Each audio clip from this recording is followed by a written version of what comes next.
말하는 자의 소리여 이르되 외치라. 대답하되 내가 무엇이라 외치리이까 하니 이르되 모든 육체는 풀이요 그의 모든 아름다움은 들의 꽃과 같으니 푸른 마르고 꽃이 시듬은 여호와의 기운이 그 위에 불미라. 이 백성은 실로 풀이로다. 푸른 마르고 꽃은 시드나 우리 하나님의 말씀은 영원히 서리라 하라. 아멘. 그래서 이제 말하는 자의 소리라는 것은 광야에 외치는 소리라는 의미죠.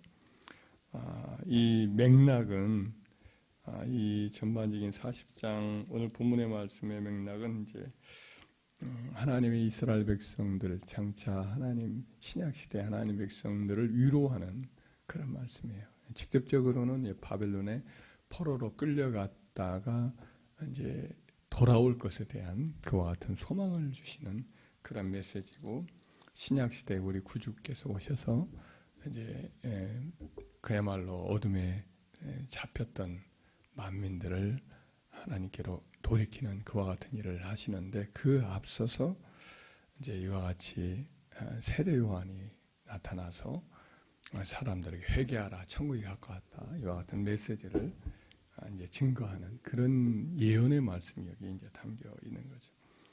여기서 보면 이제 그 말하는 자의 소리라고 하는 그 존재에게 외치라 그랬을 때 내가 무엇으로 외치리까, 무엇이라 외치리까 했을 때 모든 육체는 불이요 그의 모든 아름다움은 들의 꽃과 같으니 푸른 마르고 꽃이 시들면 여호와의 기운이 그 위에 불미라. 이 백성은 실로 풀이로다. 푸른 마르고 꽃은 시드나 여호와의 말씀은 영원히 서리라.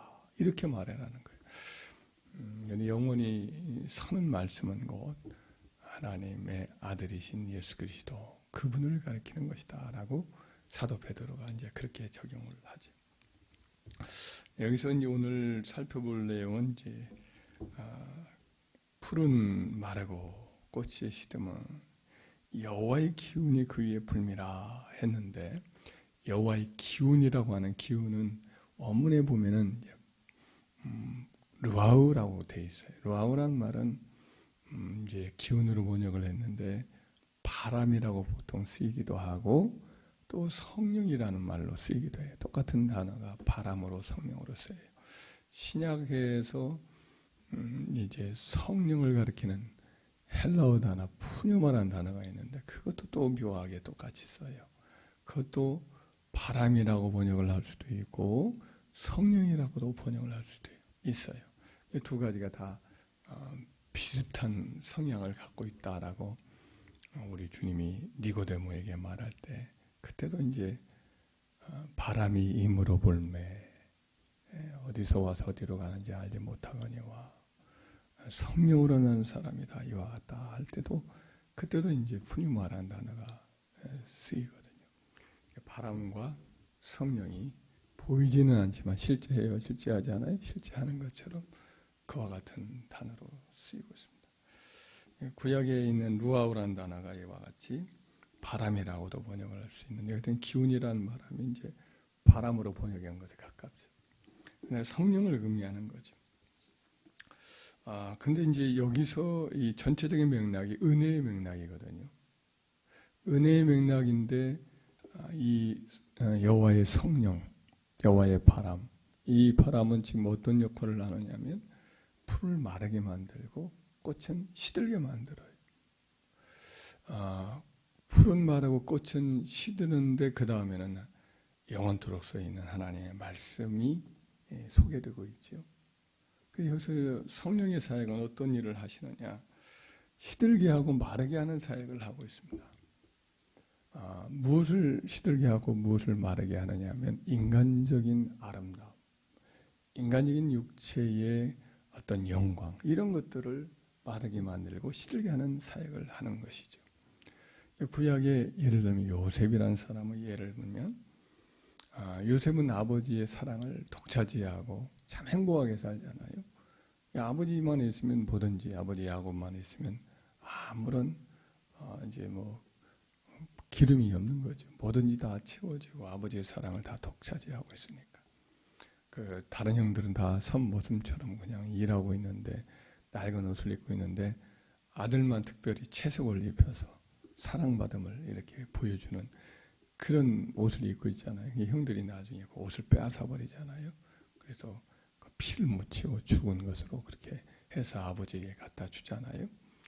이와 같이 사랑을 듬뿍 받고 있으면 좋은데 그래가지고는 쓰임을 받지 못하거든요.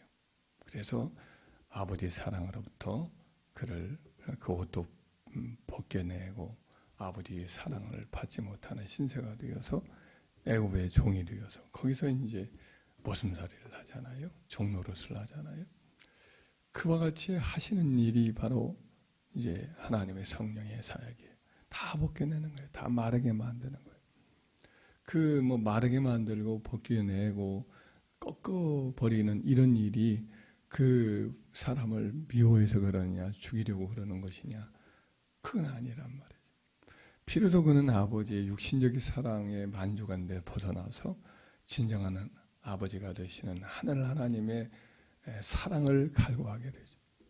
그리고 기도하게 되고 의지하게 되고 그러는 가운데 진정으로 그의 심령이 부유하게 되고 하나님과 영적 교제가 깊어지고 그래서 성령의 감동이 있는 사람이 되어서 애굽의 그 국무총리가 되어서 대기근을 이제 넘어서게 되고 또 나중에는 자기 형제들을 전부 품는 그런 사람이 되죠. 애초에는 뭐 형들 조금만 잘못만 했으면 다 아버지에게 일러 바치는 사람이었는데 나중에는 형들의 큰 허물과 죄를 용서하고 품고 또 봉양하는 그와 같은 사람이 되지 않았습니까?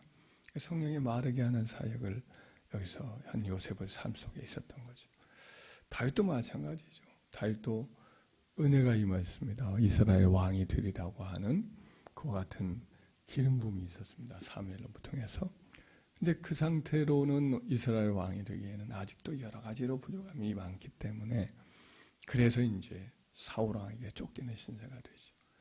심지어 부모로부터 외면받는 신세가 되어서 떠돌이처럼 그냥 산적 두목처럼 이리저리 숨어 다니는 신세가 되었잖아요. 그것도 한 거의 뭐 10수년, 15년 정도가 되는 그와 같은 많은 시간을 그렇게 보낸지요. 아무것도 없는 빈터터리 신세가 되고 목숨을 이렇게 늘 챙겨야 되는 그와 같은 신락 같은 그냥 삶을 살죠.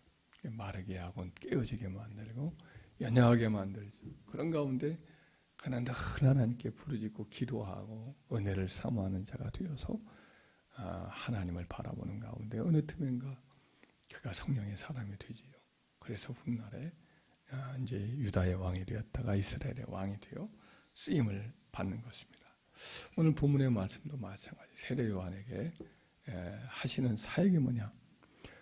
은혜의 주님이 오셔서 예비하신 큰 복을 누리기 위해서 세례 요한이 와서 하시는 일은 사람들의 죄를 지적하고 그들의 높아진 마음을 깨뜨리고 위선된 신앙을 진실된 신앙으로 바꾸는 그와 같은 일을 하는 거죠. 죄를 질타하고 회개하라고 외치고 그래서 그를 통해서 사람들이 자기의 허물을 알고 자기의 잘못을 깨닫고 눈이 열려서 자기의 죄인됨을 알고 하나님 은혜를 사모하게 되어서 그래서 이제 복음의 본체이신 우리 주님을 받아들이게 되고 회개하고 영생을 얻게 되는 역사가 있게 되신 거죠.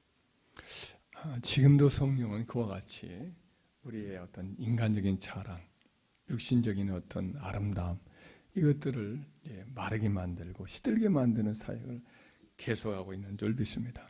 그래야만이 본인의 아름다움에 취해 있고 인간적인 의와 자랑에 사로잡히면 성령의 영원한 아름다움, 복음의 영광 이것을 알아볼 수가 없어요. 그래서 이것이 주님을 받아들일 수도 없고 의지할 수도 없단 말이죠. 그래서 성령이 지금도 우리 안에서 그런 일을 은혜를 받기 위해서 그런 일을 하고 있는 줄 믿으시길 바랍니다. 이 사역이 있어야 우리가 참되고 영원한 것들을 붙들고 진정한 부유한 것들이 무엇인가를 깨닫게 되니까 성령이 우리에게 마르게 하는 사역을 한다라고 느낄 때 이것을 감사하며 환영하는 그런 심령이 되기를 바랍니다. 그래서 온전하고 참된 것이 우리 가운데 드러나고 그것을 더 굳게 붙들고 그래서 진정으로 영원한 것들로 우리가 부유해지는 축복이 있기를 주의 이름으로 축원합니다.